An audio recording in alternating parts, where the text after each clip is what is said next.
చేతి కట్టుకుంటారు అని అడుగుతున్నాడు మణిద్వీప్ గారు. జపమాలను చేతి కట్టుకోవడం ద్వారా 2 నష్టాలు ఉన్నాయి. జపమాలలో ఉండేటటువంటి పవిత్రత లోపిస్తుంది. నీవు వేళ్ల మీద పెట్టుకొని మాలను తిప్పంగా ఆ మాల ఎంత చైతన్యవంతంగా మారుతుందంటే, ఒక ఋషి జపమాలను అడ్డుపెట్టి ఇంద్రాదులనే ఆపాడు. ఒక ఋషి జపమాలను అడ్డం పెట్టి త్రిమూర్తులనే ప్రశ్న వేయగలిగాడు. ఒక ఋషి జపమాలను అడ్డం పెట్టి ప్రళయాన్ని ఆపగలిగాడు. అంటే జపమాలలో ఎంత శక్తి ఉంటుందో ఒకసారి ఆలోచన చేయండి. జపమాలను చేతికి కట్టుకుంటే లేనిపోనోళ్ళంతా జపమాలను చూస్తారు. అడ్డం వచ్చిన గాలి అంతా దానికి తగులుతుంది. దుమ్ము, ధూళి, చెత్త, చెదారం, మన్ను, మశానం, నీవు పోంగ ఎవరికైనా ఇట్లా చేతు రాసుకున్నా నీ ఎనర్జీ లెవెల్స్ జపమాలలో ఉండే సత్యమంతా వానికి యాడ్ అవుతుంది. వాడు ఏ దౌర్భాగ్యుడో, నీ భాగ్యమంతా వానికి పోతుంది, వాని దౌర్భాగ్యం అంతా నీకు పడుతుంది. అందుకే దానికి ఏదైనా ఒక భద్రతా భావంతో కూడుకున్నటువంటి దాన్ని తయారు చేసి అందులో నిక్షిప్తం చేసి కాపాడండి. దాని మర్యాద నువ్వు కాపాడితే నీకు పనిచేసేటప్పుడల్లా అది పనిచేస్తుంది. జపమాల ఏం పనిచేస్తుంది గురుదేవా అని మీరు అనుకుంటే, చూడండి, నియమిత సంఖ్యను అనుసరించి గనక జపమాలను జపము చేసి చైతన్యపరిస్తే, ఎవరైనా ప్రాణాపాయ పరిస్థితిలో ఉంటే ఆ జపమాలను తీసుకెళ్ళి వాళ్ళ హృదయం మీద పెట్టండి, వాళ్ళకు ఆరోగ్యం బాగా అవుతుంది తొందరగా. లేదా ఆ జపమాలను తీసుకొని 3 సుట్లు చుట్టాలి, 3 లేయర్స్ చేయాలి.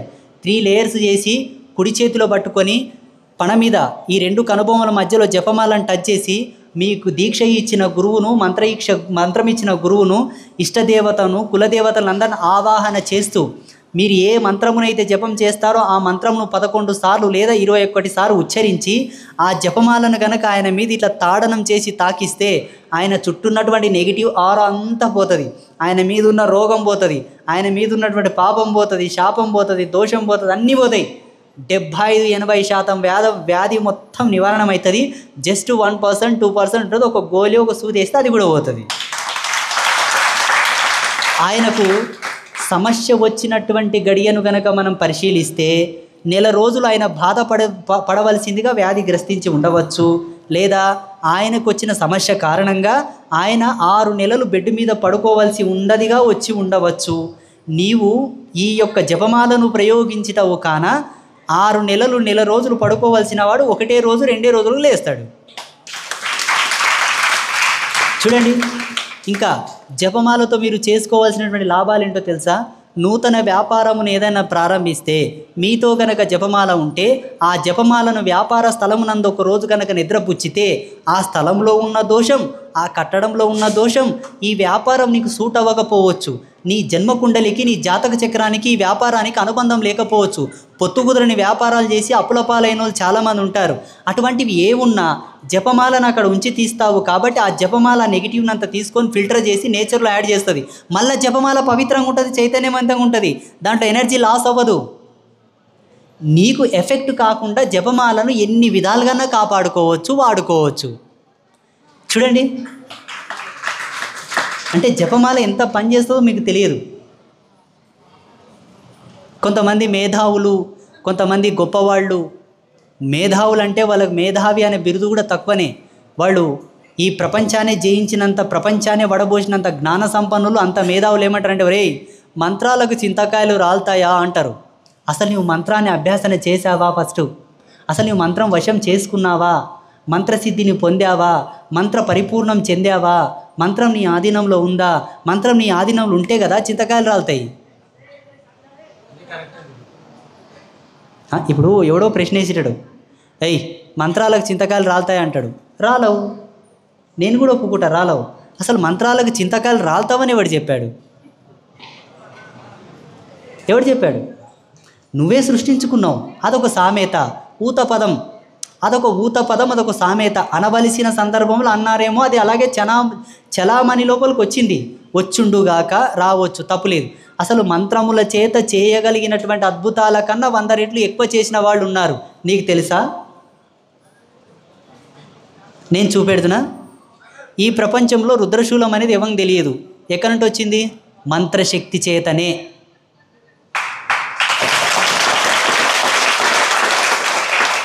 అంతే కాదా? సరే, ఈ ప్రపంచానికి 4 వేదములు పరిపూర్ణంగా పరిపుష్టికి ఎట్లకేలందినాయి? ఋషులు తపస్సు చేసిండ్రు అనుకుంటున్నారా? తపస్సుకు మూలమేంటి? మంత్రమే. మంత్ర ఆధీనమైనటువంటి చైతన్యమే తపస్సుకు మూలం అవుతుంది. మరి మంత్రం చేతనే కదా వేదాలు వచ్చినాయి, మనకు ఉపనిషత్తులు వచ్చినాయి, పురాణాలు వచ్చినాయి, ధర్మశాస్త్రాలు వచ్చినాయి, బ్రహ్మసూత్రాలు వచ్చినాయి. గణిత శాస్త్రం ఎట్లకెళ్ళి వచ్చింది? ఇవన్నీ మంత్ర చైతన్యంతో వచ్చినవే. మీ పిచ్చి కాకపోతే మంత్రమునకు సాధ్యం కానిదంటూ ఈ జగతిలో వేరొకటి లేదు, తెలుసా? ఫస్ట్ మంత్రం సిద్ధించిందా లేదా చూసుకోండి. అయితే మంత్రం సిద్ధిస్తేనే వల్ల ఉడుకుతాయని అంటున్నావు కదా, మరి నీకేమైనా సిద్ధించిందా? నీవేమైనా పీకగలవా అనండి చూద్దాం. అనవయ్యా మణిదివి పను, నేను చెప్పినట్లు నన్ను అను. ఎవరనంటే నేను సమాధానం చెప్తా. సరే, మంత్రం సిద్ధిస్తేనే ఇన్ని పనులు అవుతాయి, చింతకాయలు కూడా రాలుతాయి అంటున్నావు కదా స్వామీజీ, మరి నీకేమైనా సిద్ధించిందా? నువ్వేమైనా రాల్పగలవా అనండి. నేనే ప్రశ్న నేనే సమాధానం అయితే బాగోదయ్యా, సెల్ఫ్ డబ్బా కొట్టుకున్నట్లయితుంది. ఎవరైనా అడగండి అయ్యా. సరే, మీరు అడగకూడదు, నేనే చెప్తా. నేను మంత్రసిద్ధిని పొందితినో లేదో నేను చెప్పుట సమంజసము కాదు. అవునయ్యా, ఆ మధ్యలో 2022, 23, 24 3 సంవత్సరాలు నాతోనికి ఎక్కువ వచ్చిన కస్టమర్లు ఎవరో తెలుసా? అంబాత్రయ క్షేత్రానికి వచ్చిన కస్టమర్స్ ఎక్కువ ఎవరో తెలుసా? కస్టమర్స్, భక్తులు కాదు, శిష్యులు కాదు, ఓన్లీ కస్టమర్స్. కస్టమర్స్ అంటే అర్థమైంది, ఒక వస్తువు కొరకు, ఒక ప్రొడక్ట్ కొరకు, ఒక ఆశ కొరకు, ఒక లిమిటెడ్గా ఒక పదమున కొరకు వచ్చిన వాళ్ళని కస్టమర్స్ అంటారు. పర్మనెంట్ వచ్చే వాళ్ళని కస్టమర్స్ అన్నారు. వాళ్ళు నాతోనుకు రావడంలో ఉన్న కోరిక ఏంటో తెలుసా? స్వామి యూట్యూబ్లో మంత్రాల గురించి, తంత్రాల గురించి, మంచి గురించి, చెడు గురించి, దేవుళ్ళ గురించి, దేవళ్ళ గురించి, ఆడల గురించి, మొగళ్ళ గురించి, నపుంసకుల గురించి, అన్నిటి గురించి బాగానే చెప్తున్నాడు కదా, ఈయన చూడండి ఇంకా చిన్నగా ఉన్నాడు, అందున బొక్కి ఉన్నాడు, ఇంతగానం చెప్తున్నాడంటే సంథింగ్ ఈజ్ రాంగ్ అంటే ఏదో పవర్ ఉంటుంది, పవర్ ఉందంటే ఏదైనా చేయగలడు అని వచ్చి, గురువుగారు మీతో కొంచెం పర్సనల్గా ఒక 5 నిమిషాలు.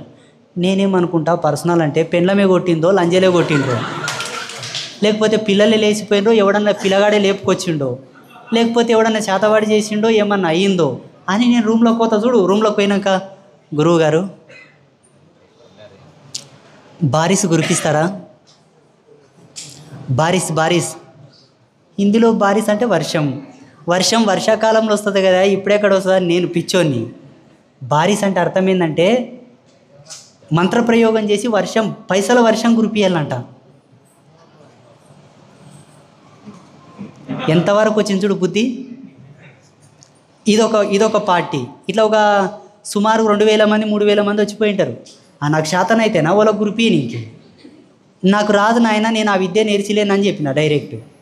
ఇంకొక అతను వచ్చాడు, గురువుగారు కొంచెం పర్సనల్ ప్లీజ్. నేను పెద్ద అమాయకునండి, పర్సనాలిటీలకు ఏముందో ఏమో అనుకుంటే నేనేమో సమస్యల మీద దృష్టి పెడతా. ఇవి తెలియదు కదా నాకు. లోపలికి పోయి గడి పెట్టుకున్నాక, గురువుగారు మా పొలంలో పాయింట్ ఉందంట. పాయింట్ అంటే బోర్ పాయింట్ కదా, మళ్ళీ వేసుకోండి నీళ్ళు పడతాయి కదా. నేను అయ్యో గురువుగారు అది కాదండి, నిధి ఉందంట, నిధి నువ్వు పీకలే నా చేతిలో పెట్టాలి. నేను అన్నాను, ఏవయ్యా నేను మానవుని యొక్క జీవితంలో ఉద్భవించినటువంటి పాపశాపములను పీకగలను కానీ నిధులు పీకలేనని చెప్పాను నేను. అంటే సాధుత్వ ధర్మం అది. సాధుత్వ ధర్మం ఏంటి? దీక్షాగ్రహణం స్వీకరించేటప్పుడు కాంతను కోరినా కనకమును కోరినా వాడు శాపానికి గురికాక తప్పదు, వాని విద్యలు మంత్రతంత్రాలన్నీ కూడా లాస్ అవ్వక తప్పదని మాకు వరం ఉంది, శాపం ఉంది, 2 ఉన్నాయి. ఇప్పుడు కనకం అంటే బంగారే కదా, ఆడ పీకమంటున్నది కూడా అదే కదా. నేను పీకలేనని చెప్పాను, నా నుంచి కాదన్నాను. ఇంకొక కేటగిరీ, వీళ్ళు ఒక 2000 మంది 3000 మంది వచ్చేటారు, యాసర్ కొందరు డ్రాప్ అయిపోయిండ్రు. నెక్స్ట్ ఇంకొక కేటగిరీ ఉంది, వచ్చి గురువుగారు చెప్పప్ప ఏం సమస్య? ఏం లేదు గురువుగారు, జనాలు ఎక్కున్నారు కొంచెం ప్లీజ్, కావాలంటే డొనేషన్ రాస్తా 1000 రూపాయలు. సరే రాసుకోపో. రూమ్లోకి పోయినాక గడి పెట్టి కూర్చోండి గురువుగారు అని కుర్చేస్తారు. మళ్ళా కూర్చున్నాక, గురువుగారు ఒక నంబర్ చెప్పరా? నంబరా? ఏమయ్యా నీ సెల్ నెంబర్ నీతో ఉంటుంది, నా సెల్ నెంబర్ నాతో ఉంటుంది, ఇంకెందుకు చెప్పడం అని నేను. పోనీ చిరంజీవి నంబరో, రామారావు నంబరో, లేకపోతే నాగేశ్వరరావు నంబరో అవుతాను నేను అనుకున్నా, నా పిచ్చి కాదంట.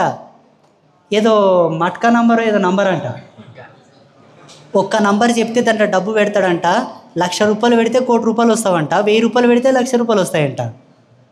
నేను అన్నాను, ఏమయ్యా ఈ నంబర్ల గోల ఏంటో నాకు తెలియదు, ఇప్పటి నుండి నేను రీసెర్చ్లు చేస్తా, మంత్రధ్యానంలో చూస్తా, అటువంటిది ఏమని ఉంటే నేనే 1,00,000 రూపాయలు పెడతా కదయ్యా, నీకెందుకు ఇస్తా.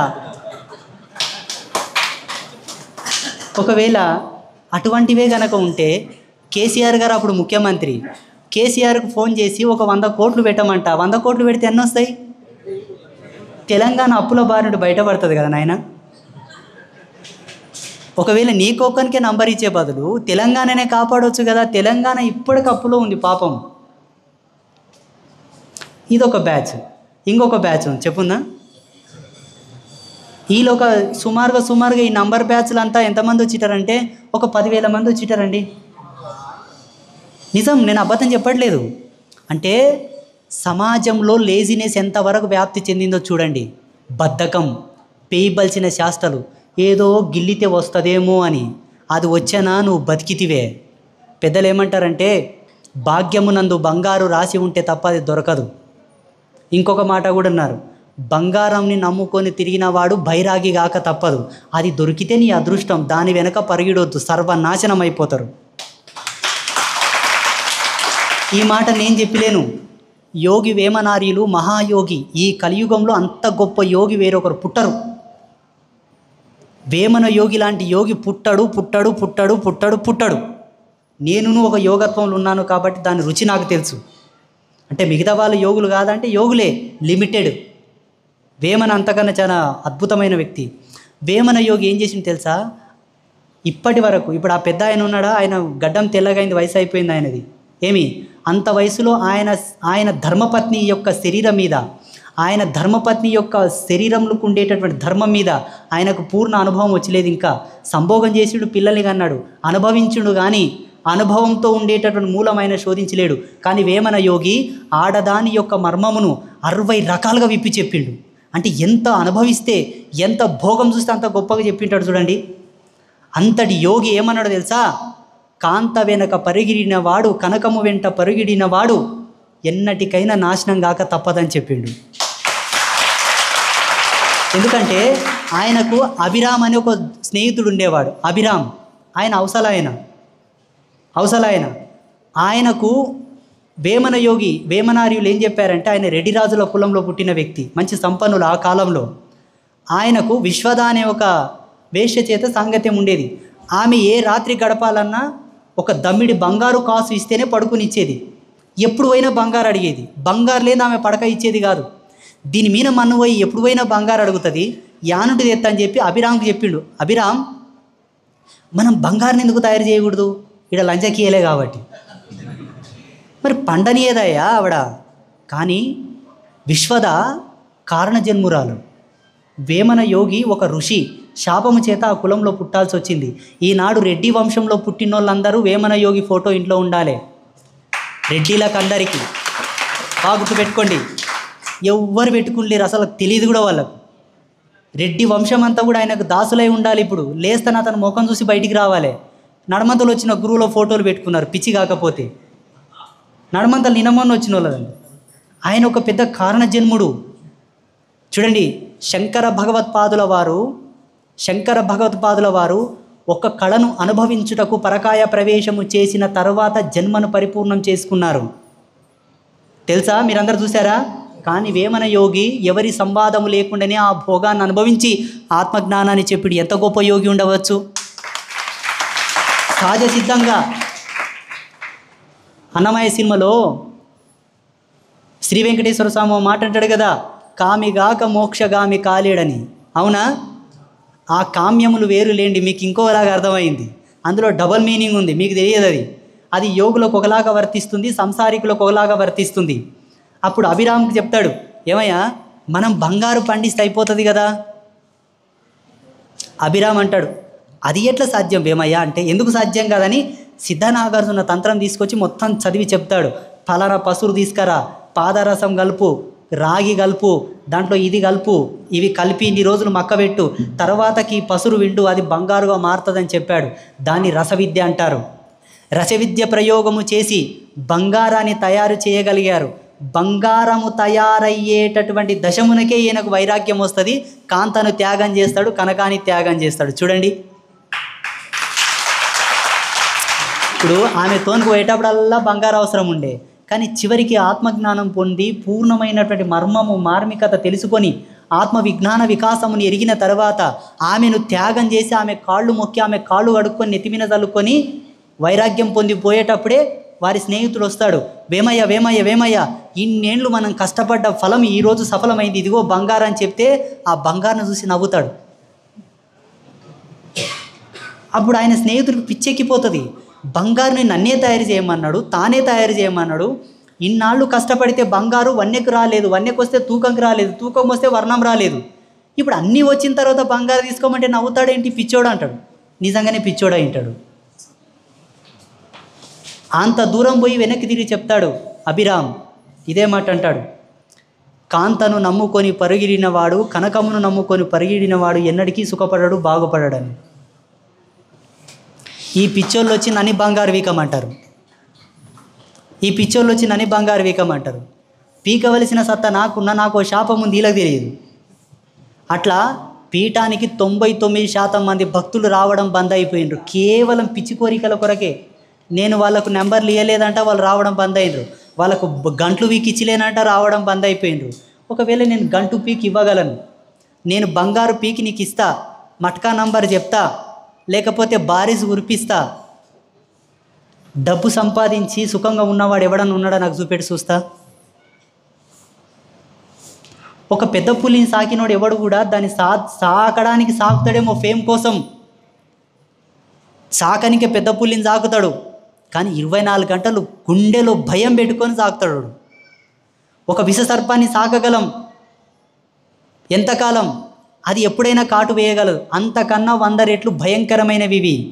మీకు తెలియదు. చూడండి, భగవంతుడు నిన్ను పుట్టించాడంటే నీ పడి పుట్టించలేడా? ధర్మంగా బతుకు, ధర్మంగా జీవించు, నీ పడి నీ ఇంటికి వస్తుంది, నీకు ఎంత కావాలో అంత వస్తుంది. పిచ్చి పిచ్చి బాటలు దొక్కి, అడ్డమైన దారులను దొక్కి, పిచ్చి పిచ్చి పెట్టుబడులు పెట్టి, పిచ్చి పిచ్చి వ్యాపారాలు చేసి, నీవు కాడుబడి మళ్ళీ పిచ్చి పిచ్చి బాటలు దొక్కి జన్మనంతా వృద్ధం చేసుకొని పొందవలసినది పొందక, ఎరగవలసింది ఎరగక, ఏమి చేసుకోకుండానే పోతారు. స్వాహ. ఇంకొక కేటగిరీ వస్తుంది నాతోనికి, ఏంటో తెలుసా? ఆర్పి. అదేందో ఆర్పి అంట. ఆర్పి అంటే rice pulling, rice puller, rice pulling అంట. వస్తాడు, గురువుగారు మాతో రైస్ పుల్లర్ ఉంది, ఆర్పి ఉంది, దానికి ఒక 12,000 కోట్లు పెట్టే పార్టీ ఉంది మాతోటి, కొంచెం పనులు అవ్వట్లేదు, అయ్యేటట్టుగా చూడండి అంట. వీనికి తెలియదు, వీడు బక్రాగాన్ చేసి వీని మీద ఒక 3 ఉంటారు, వాళ్ళు డబ్బులు ఖర్చు పెట్టింటారు, ఈయనకి తెలియదు. అది వీడు కళలో పోలేలు తింటాడు, పెన్లాంగ్ చెప్తాడు, ఏమే రేపు అవుతుందో ఎల్లుండి అవుతుందో. ఒక ఆయన 4 ఎకరాల భూమి అమ్మిట్టు పెట్టుబడులు పెట్టాడు, పిచ్చోడు. అది వచ్చానా వీడు బాగుపడేనా? ఇప్పుడు మణిద్వీప్ ఉంటాడు, క్రాంతి ఉంటాడు, ప్రదీప్ ఉంటాడు. నీ పేరేం పేరాయా? నీ పేరేం పేరాయా? 5 మంది. ఈ 5 మందికి వాస్తవం తెలియదు. 6వ వాడు ఒకడు ఉంటాడు, వాడు నెత్తుల మీద టోపీలు పెట్టిటాడు, ఒరే నాతో ఈ ప్రోడక్ట్ ఉంది, దీన్ని సెంట్రల్ గవర్నమెంట్లో పాస్ చేయాలంటే లంచాలు వేయాలి, 10 కోట్లు పోవాలి, పట్టుకరా. మనకు 1000 కోట్లు సరేనా, నీకు 200 కోట్లు ఇస్తా అంటే వాడు జొల్లు గారుచుకొని పోయి భూమి అమ్ముకొని తెచ్చిస్తాడు. ఈడ ఉన్నది లేదు, వాడు పాస్ చేసింది లేదు, ఆడు తెచ్చిచ్చింది లేదు, ఈడ ఉన్న భూములు నువ్వు ఎంకసీరికి వచ్చి ఏమైనా పైసలు, అది గవర్నమెంట్ కొంచెం అవి ఇవి చెప్తాడు, ఇంకా అయిపోయి గోయిందా. ఇటువంటి వాళ్ళు పీఠానికి వచ్చిన వాళ్ళు 99% మంది భక్తులు ఉన్నారు. ఇప్పుడు చెప్పండి, ఏం చెప్పాలి మీరు? ఒకటి చెప్పాలి, గురూజీ శరణాగతి చెంది వచ్చిన వాడిని రక్షించుట కదా యోగి ధర్మం, మళ్ళీ ఏం బీకినావు నీవు? వాడు మంచికొచ్చిండా, చెడుకొచ్చిండా, కాడువాడు వచ్చిండా, కష్టపడి వచ్చిండా, చెడిపోయి వచ్చిండా, ఆశతో వచ్చిండా, భోగంతో వచ్చిండా, భుక్తి కోసం వచ్చిండా, ముక్తి కోసం వచ్చిండా, అది సంబంధం లేదు. శరణార్థిని బ్రోచుట కదా యోగి ధర్మం. నువ్వేం చేసినావు? మీకు రావయ్యా ప్రశ్నలు, నాకే వస్తాయి. మీకు బుద్ధి ఉంటే కదా ప్రశ్నలు రా నీకే. మీ బుద్ధులుగా అవి బండ బుద్ధులు అవి. శరణార్థిని బ్రోచాను, శరణార్థిని కరుణించాను, శరణార్థిని అనుగ్రహించాను, అది నాకు తెలుసు. ఏమని?